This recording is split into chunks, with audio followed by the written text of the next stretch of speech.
Three, two, one, Larry. Hello, everyone. Welcome to the Big Idea podcast. We've got a special guest, Christian Younggren, who I had the pleasure of meeting at the NADA after his very well-attended and successful speaking engagement there. We've recently had an issue with the federal government. That is why Mike Larkin is officially in the Witness Protection Program. Next time you see him, the facial surgery will be done. He'll be shorter. Hair will be a different color. So no, that's my real face. What's that, Michael? That's my real face. That might even be more tragic than the federal pending indictment, Michael. Don't I look handsome? Obviously, we had a heck of a good time at our dinner that night, and you kicked butt at the NADA.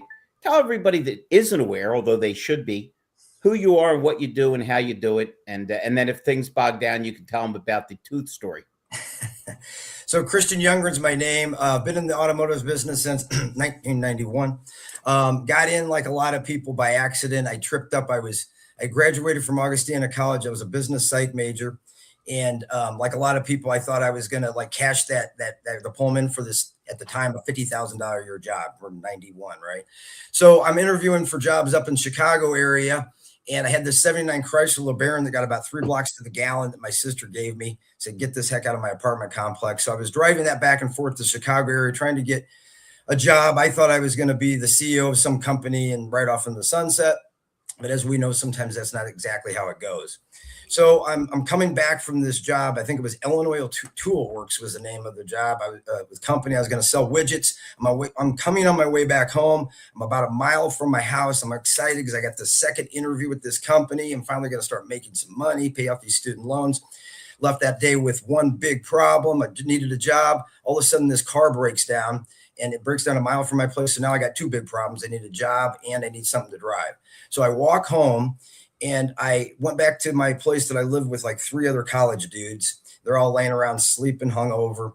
And I used this thing we used back in the 90s. It's called a newspaper. And we used that for trying to get a job.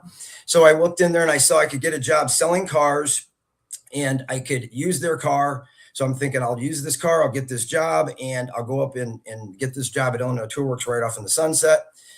The story goes, I didn't get the job at Illinois Tool Works, had to come back at the dealership and work. Didn't think I was going to do it forever, but 3 months into it, I made $8,000 in that third month, and I was hooked. So in the business ever since, did sales, did finance, sales manager, general sales manager, went to the Dealer Candidate Academy, all that good stuff. And then in 2011, my mother passed away, and I said, you know what, I'm going to do what I always wanted to go do, which is go train. So I'm a sales trainer. Kaizen Enterprise is the name of my company. Kaizen Automotive Consulting is the division that I work under. I blend behavioral science, psychology with sales training. And I'm located here in Moline, Illinois, the Midwest. They call it the Quad Cities, kind of right there on the Mississippi River. So that's how I stumbled into the business, and that's what I do. That's awesome. I've been waiting to have you on our show to talk more. I'm impressed with what you've done. That's not an easy task by anything. Is to get to be able to present at NADA. So you got some people supporting you in your corner. So that's very, very cool. I saw your history. I see that is it jujitsu that you do with your son? Oh, I wish. So Taekwondo. I'm a 3rd degree black belt in Taekwondo. My son's 2nd degree black belt. It's something that we are able to do together. I actually started before him. Wanted to do something that it's something that I was getting to a point in my life where I had made a pretty decent amount of money. I could buy kind of what I wanted, not I'm no Buffett, but I could buy kind of what I wanted. Wasn't living paycheck to paycheck. I wanted something that money couldn't buy. I wanted something that I had to work for that I couldn't just go buy. So I wanted to, so I did this Taekwondo. I took it up when I was like 42 years old and been doing it ever since. And I really do like it, enjoy it. Had I known how hard it is on your knees, I might have taken up like karate or something different. But so I'm trying to get a knee replacement here at some point. But I love it. Thanks for asking. So let's talk NADA. What did you guys? I'm Larry and Christian. It looked like from a collaboration point of view, the entrepreneurs were definitely out in full scale, and they were meeting a lot of people. There were a lot of dealers gaining a lot of awards. What was the buzz? I mean, we know AI. I don't want to talk about AI. AI has its value, but what was the buzz at NADA for both of you guys? Go ahead, Larry. Well, in my instance, I thought it was a very positive NADA. I think you had a lot of pent-up emotion because a lot of people couldn't make it last year in New Orleans because the insane weather situation with the snow. Yeah. I personally, I had a lot of fun. I ran into a lot of people I already know and enjoyed their company. I ran into a lot of people I've never met, such as Christian. I just found out this morning that I'm officially signed up with a large group only because I met them at NADA, and I'm working on 2 others. I thought it was a positive vibe. I thought it was upbeat. Christian, awesome. I'm sure will agree. We put a good crew of people together. He hung around with us for a little while. We did lethal sales, Gary. I know you tried to dial in, but I guess the only negative vibe in that place is how weak some of the signals are, and that it's tough to podcast, and some of the people ran into problems there. But it just so happened since last year, we try to connect with Earl Sticks Brown, who's just the nicest guy in the business, and his wife's nicer than he is. And in this instance, we were really close to the booth where Tom Gregg was, whose van, and who David Long is now hanging around with. I think he's the COO, and he was there with his son Alex, and Thomas Sidorano was there, and we wound up having a huge cast of characters. So there was a lot of camaraderie there. As I said, Jeff Shearer, just a lot of good folks. So for me, the vibe was very positive. I enjoyed it. I got a lot out of it. I met a lot of good people like Christian. I got a lot of business done, and hey, I thought it was a win-win. I'm Christian. You have to agree because you were exposed to a lot of people that have never heard you speak as to what you do. Correct? Yeah, it was fantastic. I mean, obviously, it was a dream of mine. Like a lot of you, like you two and Michael and a lot of you guys that are listening. I consider myself a lifelong learner.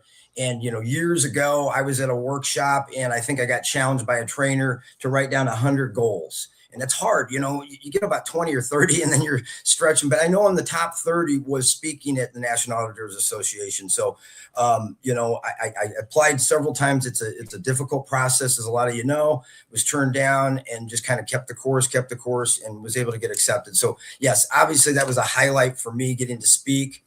Kind of nice the way it worked for me. I got to speak on Tuesday, and the way they did it this year was Tuesday was all education. So it was in the morning education all day. So that was the focus. Now I was a little scared maybe people wouldn't come in because the vendor floor, the exhibition floor wasn't open till Wednesday and Thursday, and then on Friday. So I was a little bit scared, but no, there was a lot of people there. And I think it was great because the focus was on education. So that day was very busy. But then the way it worked out for me was after I was done, now I could go do what I like to do, which was be a student and connect with people like Larry and some of the great people that I got to meet. So, yeah, I mean, it was, I think I've been to about 8 of these now. Our dealer, he didn't send me every year, but about every 4 years, he's like, you need to see what the pulse is. And it was my favorite one, the best one I've ever been. A lot of pent up demand. You could tell. I did go to the NADA. They had this like little work, like orientation, and they mentioned that that there was 25,000 dealers already signed up, and they hadn't had the count already finished. And they mentioned that there was a lot of pent up demand, and they could feel it as well. Yeah. Are they focused on getting back to basics, or are they still chasing shiny pennies?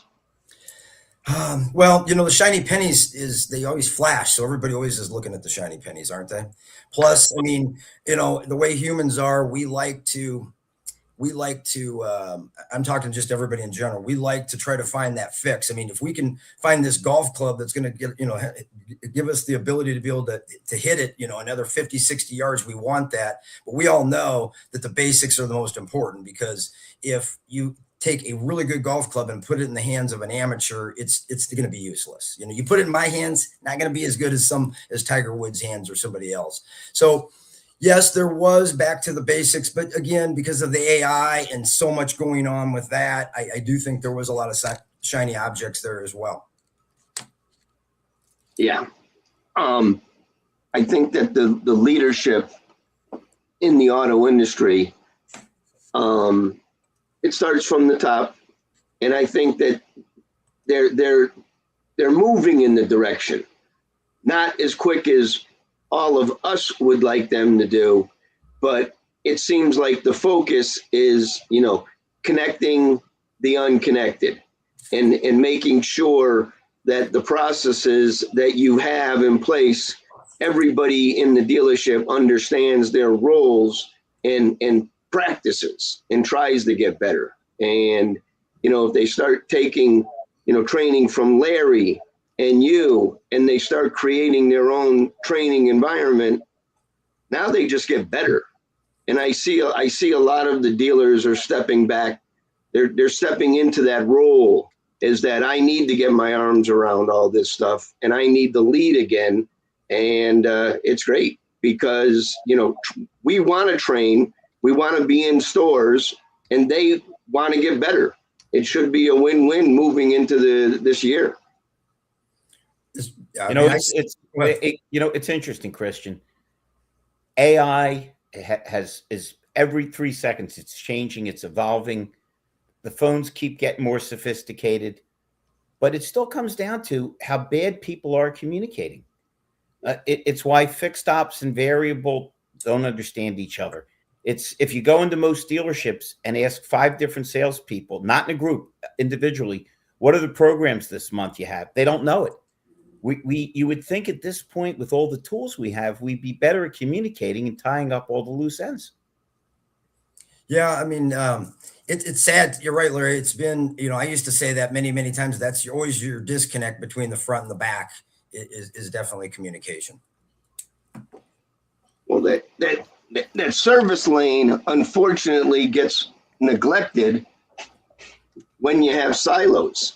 Oh, wait a minute, Gary. Just got a text from one of those burner phones claiming to be Mike Larkin, saying if anybody asks, he was not in Nevada. So I just want to.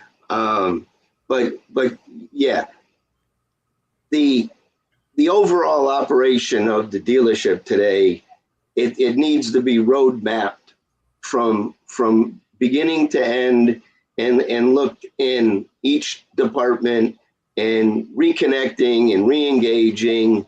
And there's going to be a need for a lot of training and a lot of support. And once they get their dealerships aligned, they should be very, very successful. The tools make life so much easier. And it's just, if you can communicate seamlessly with all of your customers, I mean, it's going to make a difference in how business goes in the future. Christian, we had a great discussion. I know you're from Chicago. We talked football. Gary's from Connecticut. I'm from Philadelphia, so I'll quote a great Philadelphia singer, Jerry Butler. Only the strong survive. With the big companies gobbling up little companies, the independents that are going to continue to grow and improve are the companies that understand what they're doing, how they're doing, what they're doing right, what they could do better, what they're doing wrong. Just don't think you have the margin of error you did 30 years ago. And no matter what you did, you were a car dealership and you made money. You can get exposed too quickly. I mean, the auto industry was, I mean, let's face it, reviews, to do a review back in the day, I mean, you'd have to take a lot of effort. You'd have to write this letter you'd write this letter to the editor. Maybe it'd get chosen. You'd write a letter to the company. Everything would get hidden. It was easy to put stuff hide stuff different places. You can't now. People just jump on and they'll put you on blast if you're a bad actor. So I think you're right. That margin of error is much slower or much smaller. The other thing too is I think there was a big thing there, of it's kind of that Amazon one click. It's like, how can we make things frictionless? How can we make things easier? There was a lot of that, but to your point, Gary, you still have to have the right system, the right foundation in place. If you don't have the right foundation in place, these little systems can actually backfire and it can work against you. Well, that's like where my focus is today, to help dealers is where they need the most help. And, I'm an F&I guy, and how I ended up in the digital end of the world is, a shock to me. But the websites and online is so much more important. And if they aren't educating themselves, they're getting and going invisible. So that's one thing on their marketing. But their dealerships, they don't operate properly. I mean, you still walk in the stores and there's nobody greeting you. There's definitely 50-50. You've got plenty of stores where there's a greeter and a desk where you walk in and they're looking to help you and they'll guide you. But then you've got a whole bunch of other dealerships where they're big, beautiful dealerships. Nobody's there and nobody's there to help your process. So it just seems that the separation is happening faster than you would think. And the battleground is in the service lane and online. And if they don't pay attention to those two places, they're going to end up becoming obsolete, no matter what kind of process you have on the floor.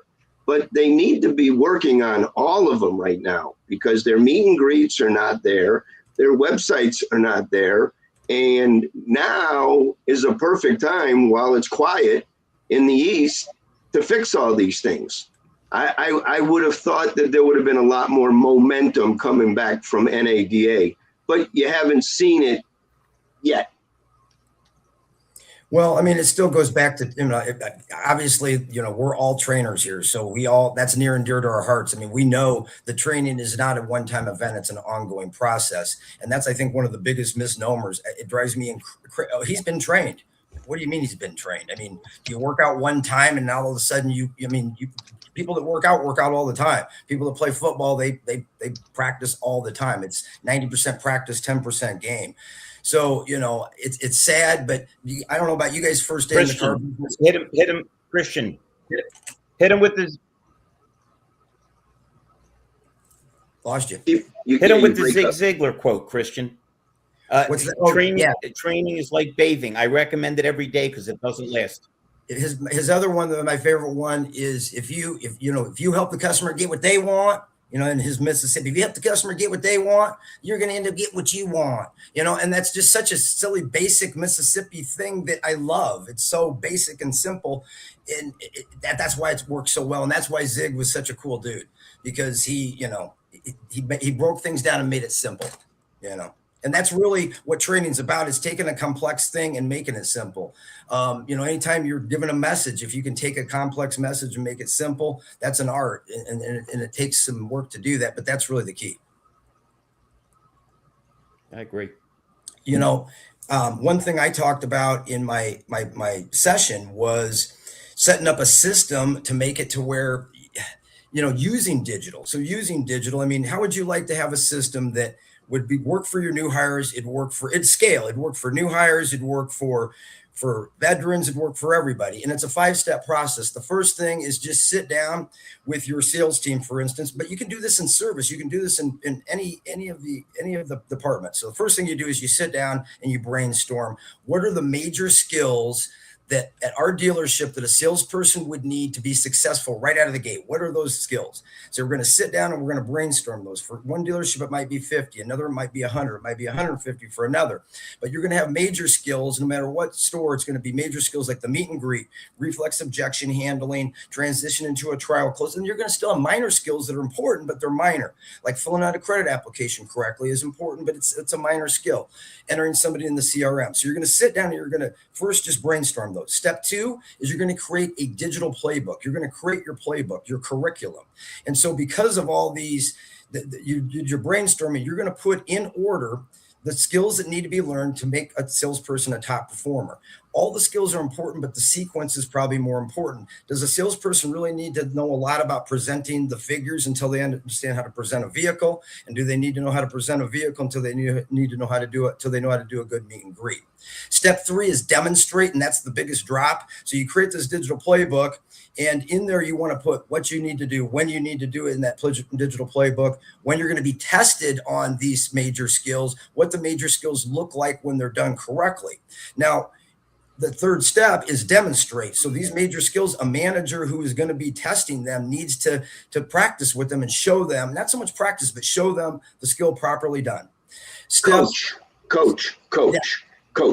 Exactly. Step 4 is huge. And that is sitting down with the salespeople on day 1, the manager that's going to be doing the testing, and he walks through that curriculum with them. Now, because a lot of dealerships set this curriculum up, they think that the salesperson can read it and they know, but it needs to be eyeball to eyeball, belly to belly, me looking at you going, okay, Gary, here's when you're going to have to know this meet and greet. We know from past experience with our top people that it takes about 4 days to learn this. So you're going to be learning. That's what you're going to be practicing right now. Nothing else, nothing more. That's what you're going to practice. On Friday at 10:30, you're going to do it for me and Bill, the other manager. And if you pass it, then we move to this step. And maybe you can even celebrate. You could create your new hire training money around that, because so that's huge that people kind of skip out on. That's where you're going to transfer the ownership over to the salesperson, and you're going to put the responsibility on them to learn. You're teaching them how to fish. And then they're becoming intrinsically motivated without them knowing it, or they're not. And so step 5 is test day. And that test day, that's where accountability and reinforcement kind of meet. And you're going to see if they really did what they said they were going to do. And so the thing that it's nice about it is this scales. It works for new hires and veterans. Because if you get a veteran that comes in and tells you he or she knows how to sell, sometimes it works, sometimes it doesn't. But here's what I do know. You have them still take the tests. And they're going to pass out or test out of probably 80% of those skills because they're going to be good at them. But the little nuances to your store, like maybe you do a first step appraisal, or maybe you've got a different CRM, so they have to enter it in differently. Those 20% that are nuanced to your store, now they know them, and they know them. And so, they can still get on the floor quick, but they still get trained.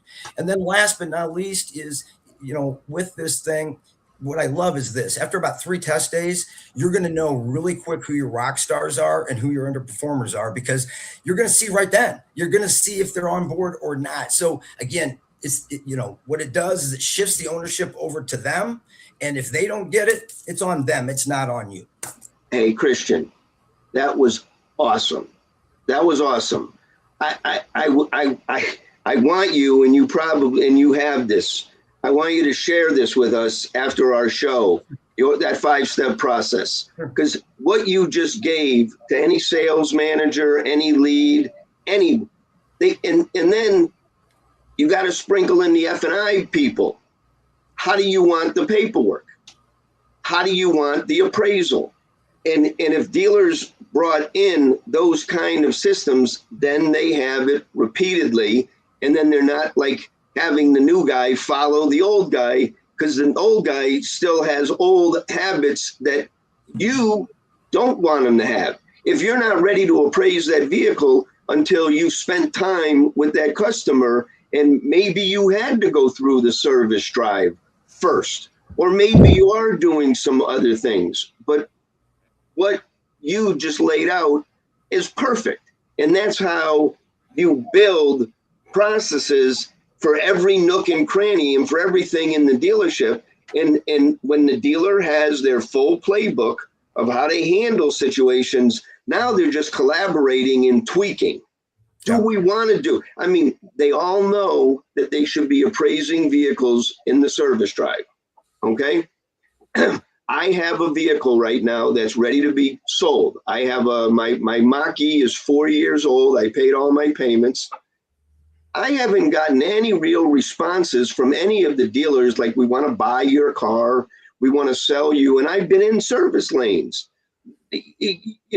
Appraise my vehicle, give me an opportunity. And that's where, all of these processes, but I loved those 5 processes. That's it in a nutshell. And Larry does it the same with his way of doing it. Is you position these people better to succeed and to grow, and then you force a culture is that it's your responsibility as management to make these people better.